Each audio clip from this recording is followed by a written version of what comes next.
Olá, meu nome é Pedro Henrique, sou aluno do terceiro ano da Escola Estadual Moacir Campos e hoje vou falar um pouco sobre a história e a rotina do sistema metroviário de uma das maiores capitais do Brasil, que é São Paulo.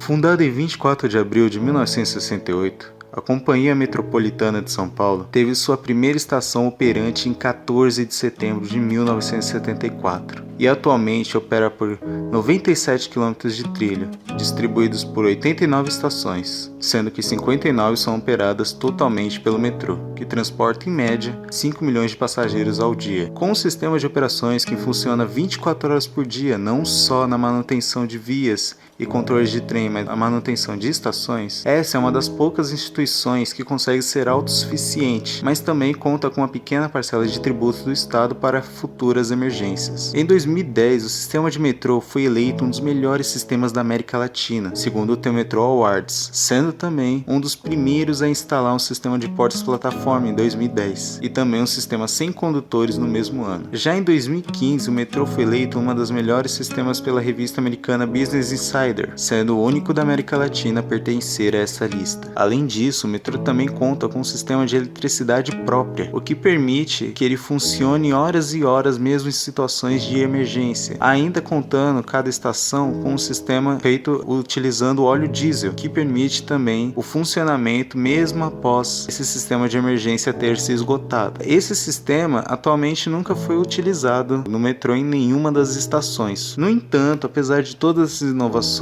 e normas de segurança que são extremamente levadas a sério, muitos engenheiros afirmam que o sistema de metrô ele é muito desatualizado para o número de pessoas que o utilizam. Atualmente, por exemplo, a linha 3 vermelha da Zona Leste presta serviços a um público equivalente à população inteira do Uruguai. Mesmo assim, o metrô, para atender da melhor forma possível o seu grande número de usuários, ele possui sistemas rígidos que funcionam para tentar limitar o número de acesso de pessoas a uma estação, com o fechamento de catracas, por exemplo. Outra coisa interessante é que objetos caídos na via, como celulares, guarda-chuvas, bolsas e etc., eles não podem ser retirados por qualquer funcionário. Há todo um protocolo e há horários certos para se fazer isso. Outra coisa também é no caso de objetos ou corpos caídos na via. Há todo um treinamento e também um procedimento a ser cumprido. Mas apesar de todos os problemas de superlotação que o metrô tem hoje, eu o considero um dos melhores sistemas de transporte de São Paulo. Ele tenta ser o máximo eficiente possível, embora as pessoas não percebam que isso está acontecendo. Enquanto a gente acha que é algo tão simples, há pessoas nos lugares mais incríveis que você nem pode imaginar. Hoje, o metrô já é parte de São Paulo e São Paulo é parte do metrô.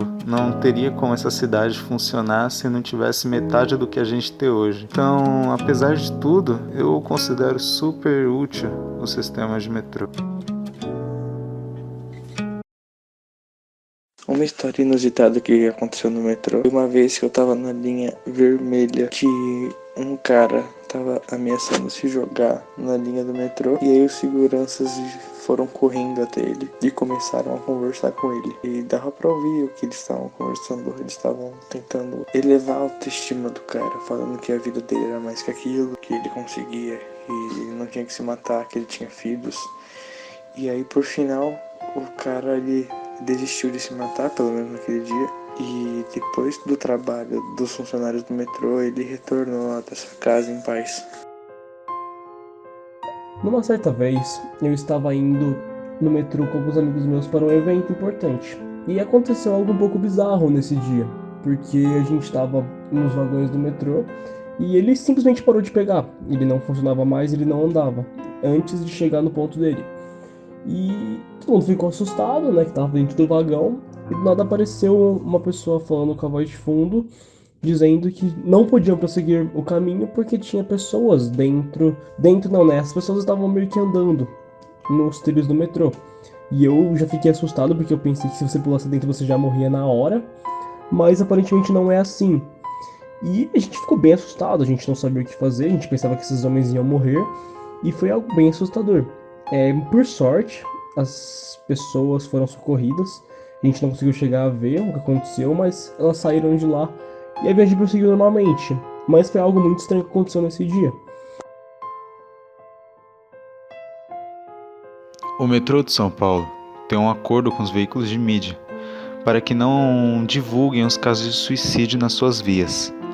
Isso acontece não para omitir dados, mas sim para evitar que outras pessoas se sintam motivadas a cometer esse tipo de ato por conta de fama ou visualização.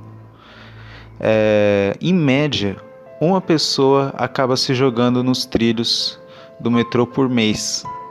E isso ainda acaba sendo considerado uma estatística bastante alta, considerando todos os parâmetros de segurança.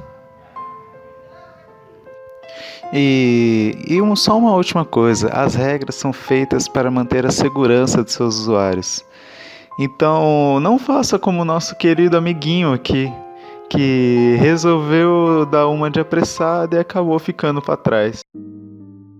Esse aqui foi o pequeno relato sobre algumas informações que a gente encontrou sobre o metrô. Espero que tenham gostado.